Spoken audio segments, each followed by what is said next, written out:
Good morning, guys.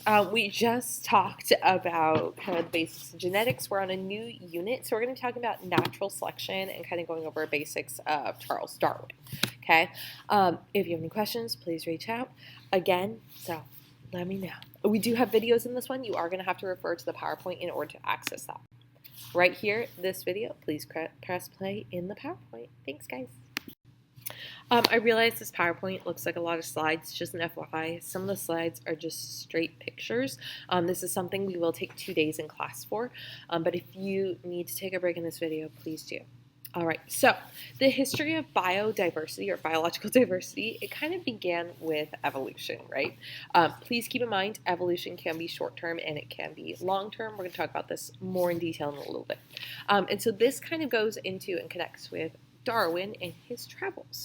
Now, Charles Darwin is the father of evolution. He proposed a mechanism for evolution known as natural selection when he wrote The Origin of Species. Please understand, The Origin of Species was like completely rejected by most of the scientific community for a long time, and then later on they were like, oh wait, he is right.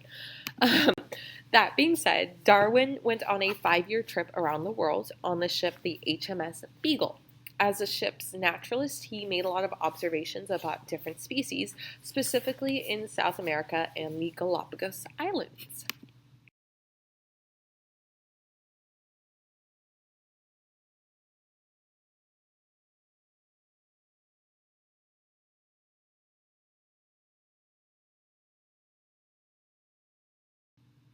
On the Galapagos Islands, he noticed that there were a bunch of birds that were quite similar. In fact, they were all species of finches, but they had slightly different varieties compared to the ones on the different islands. So again, those traits that he then noticed were suited to that particular environment. So what the bird was eating was ideal to that type of island, whether it had like different types of trees or more of a rocky terrain. That bird was better able to survive in its location. Okay, this right here is a picture that kind of shows that. You have all these different species, different types of finches, different things that they eat, and different types of beaks that allow them to better survive. Quick video for you guys right here on Darwin. Just click play on that video for inside of your PowerPoint.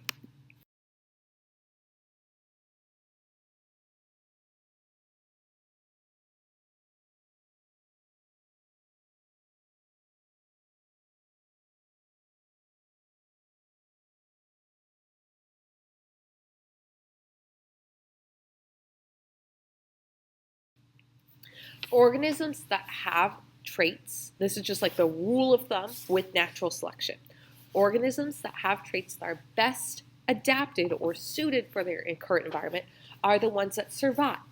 Therefore, the ones that survive are going to pass on and breed their genes to the next generation.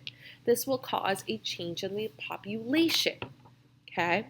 So pretty much, if a species is best adapted, it's going to live, and if it lives, it will hopefully successfully pass on its good trait so that the next generation, and it will breed further and further in, is better able to survive. So, organisms that are best adapted to an environment survive and reproduce, right? If you're a lighter colored mouse on a rocky, dark soil, right, a hawk is going to be better able to see you, so it's going to eat you. As a result, slowly over time, those darker mice are going to breed more with the population, and so you're going to see more of that trait because it allows them to better survive in the environment, right? If a giraffe is able to eat both shorter and tall branches, and then a giraffe can only eat the shorter branches, right? Once those shorter branches run out, that giraffe's probably going to die off. As a result, we're going to breed in that taller trait, okay?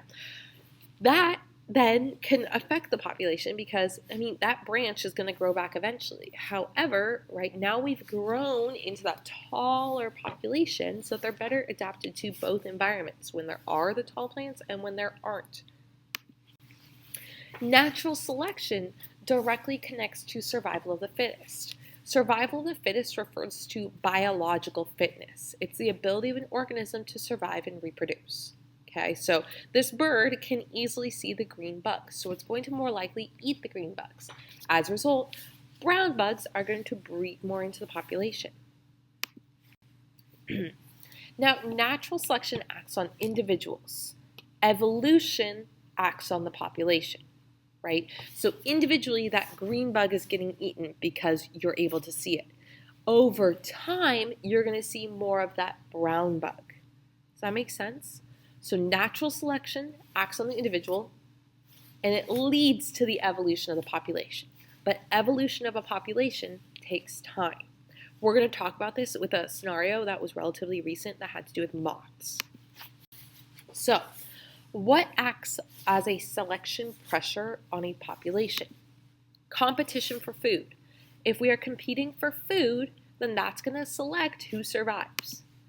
Competition for a mate. If you have to fight to breed, it's going to affect who survives and passes on their traits. Changes in the environment, aka pollution. That's going to change who's able to survive.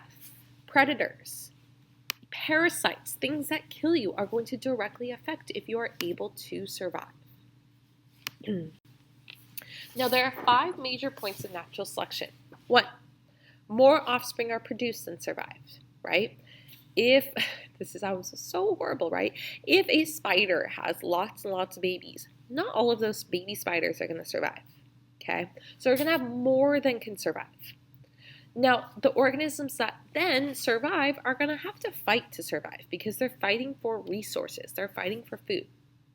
Additionally, the population is going to have variation. Not all the spiders are going to be the same size. They might have different color varieties. Some variations could be more favorable. Maybe the spider's color blends better into the background, and as a result, it doesn't have predators or people trying to kill it. Okay?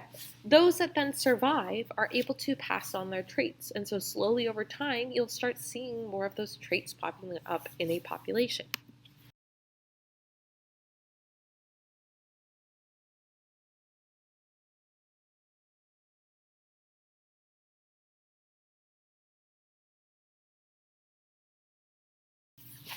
Overpopulation, though, is not good, right? So what can actually happen is sometimes a population overproduces, but there aren't enough things that are killing off the population. This can lead to huge environmental changes. If we have hundreds and hundreds of deer or bison or buffalo that are eating all the plants in the area, that means that we're going to run out of plants for other organisms. Additionally, the deer will slowly over time starve to death because when they then have babies, the population just grew and there's no plants left. Okay, so overpopulation is very bad. Okay, now one positive impact of overpopulation is, right, we want the species to have variety. When we have a large population, that means we're going to see more variety in the traits. Next step, we have our struggle to survive. So limited resources lead to organisms fighting to survive, right? If we have to fight over who gets the seed, it's going to lead to a struggle, and as a result, some species are going to die off.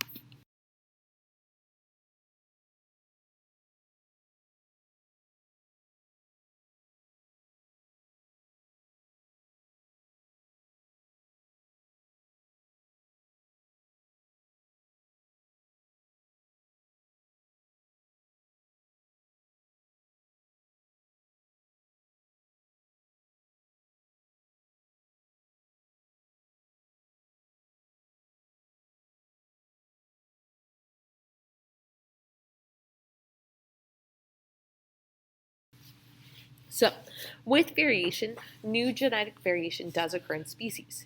Each individual then has a unique combination of inherited traits, or an adaptation. Remember, adaptation is an inherited trait that increases an organism's chance to survive. So, in order to increase the chance of survival, we are going to adapt to the environment. So again, how does it obtain this? Through inheritance. From mommy cell and daddy cell, do we inherit those beneficial traits, or mutations?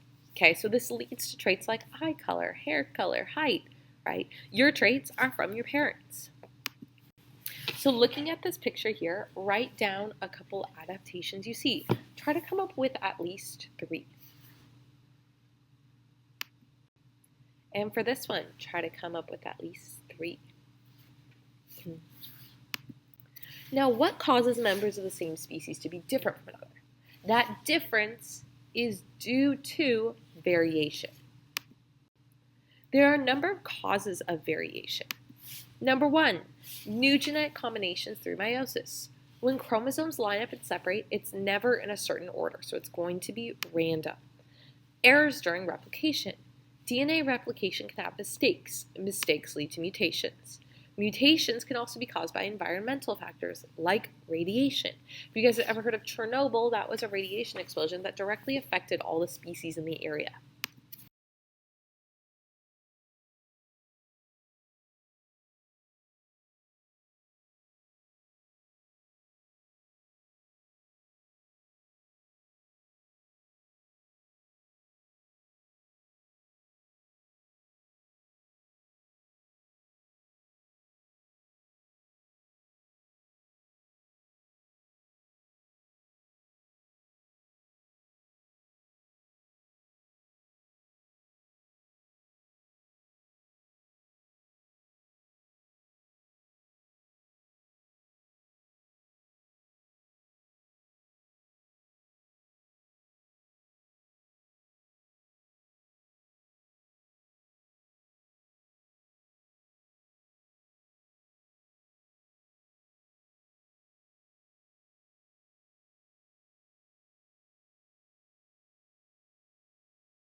Now, speciation refers to the evolutionary process by which a new biological species arises.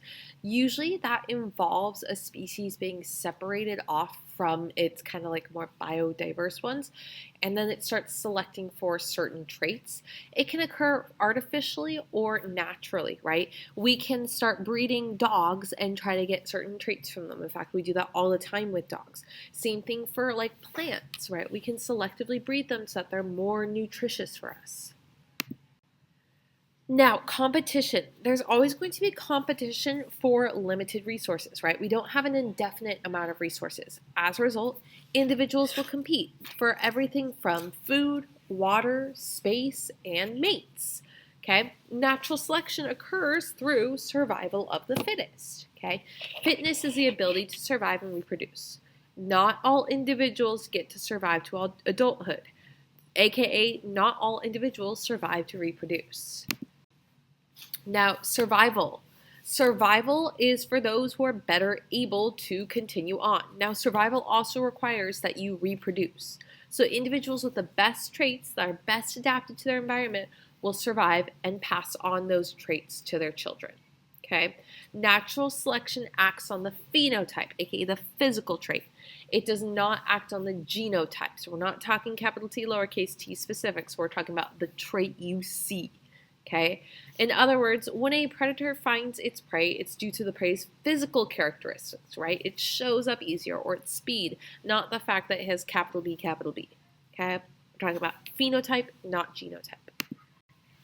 Now, with this struggle for existence, remember, species need land, aka space, food, water, and mates in order to reproduce. Okay, all organisms have the potential for offspring, but because of competition, not all of them will have offspring. Looking at this picture here, which individual would succeed to survive and reproduce, right? Look at the predictions of that data. Go. Now, with survival of the fittest, adaptations and inherited characteristics increase an organism's chance of survival, right? So because I received this beneficial trait, I am more likely to pass on my traits. Okay, so only the fittest organisms pass on their traits. Because of this, the population is slowly going to change over time. Okay, if the population isn't just slowly changing over time, then we're not going to have variation, which actually puts a species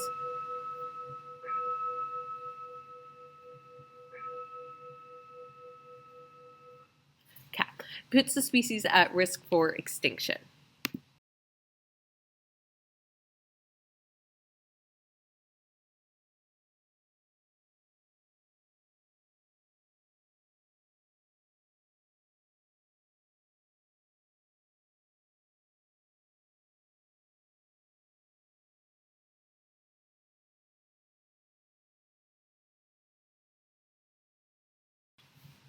Okay, individuals with traits that are not well suited to their environment, they're either going to die or have very few offspring. Maybe their offspring don't continue on.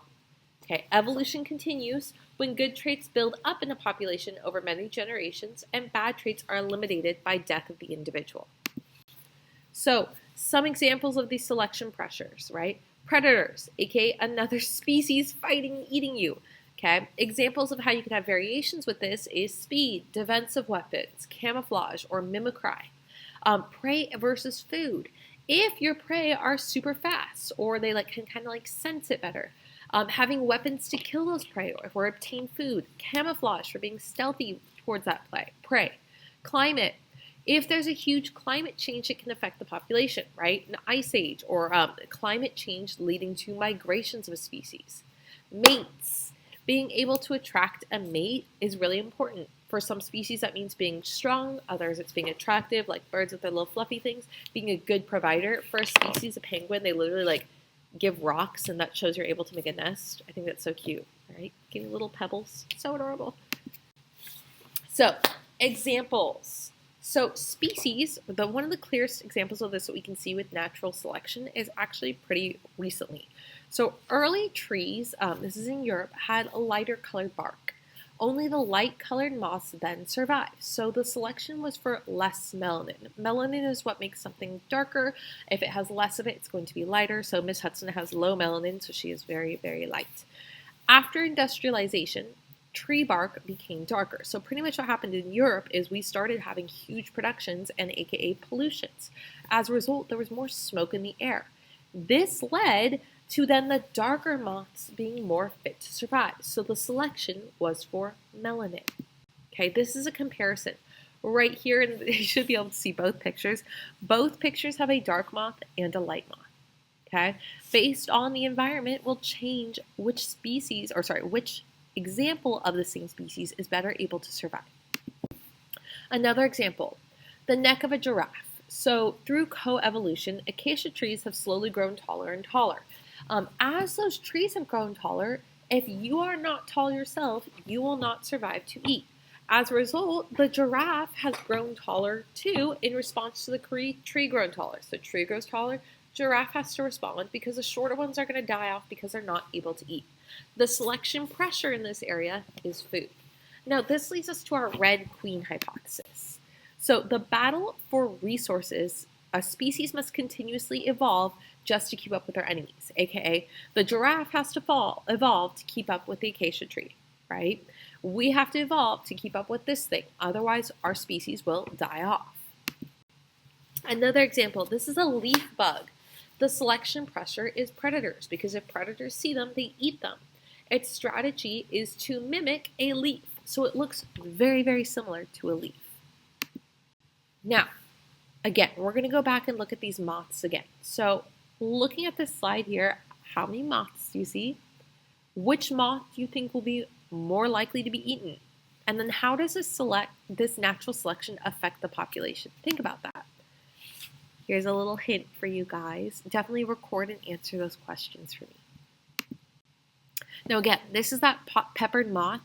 In 1848, that's when we had that industrial revolution really hit, and it was first reported that we had this population change. Originally, we had a lot of the light-colored moth. But by 1895, 98% of the population of these moths in this highly dense populated area became dark. Okay. Now, as we become more like clean energy oriented, this number is starting to reverse. We still have like kind of a more higher number of those dark moths, but the cleaner energy we get, the more this reverses, because what's being selected for is based on what's able to blend into the environment so it doesn't die and get eaten. Look at this picture here. This kind of gives you the idea of how things can change over time. Okay, so if we start to add more of the white background, you can see more of those moths. And here continued again. And here. And finally our full white background, right? Our number is changing based on what can get eaten. Now, descent with modification. Descent is referring to those that descend after you, aka offspring. With modification refers to that change. So each living species has descended from and changed over time. These moths in the last 100 to 200 years have changed over time, and it's in response to that environmental factor.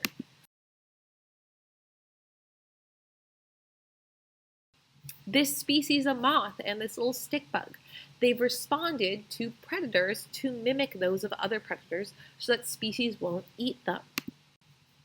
Okay, you've got the milk snake, which is not poisonous. It mimics that of the coral snake, which is extremely poisonous. Okay, blending into that background or camouflage. Even seagulls, we're starting to see more of this camouflage to try to help protect them. Frogs, even more camouflage. We've got our lizards camouflaging. Okay, remember, each of these species are adapting to their environment and responding to it. This takes time. It is not instantaneous.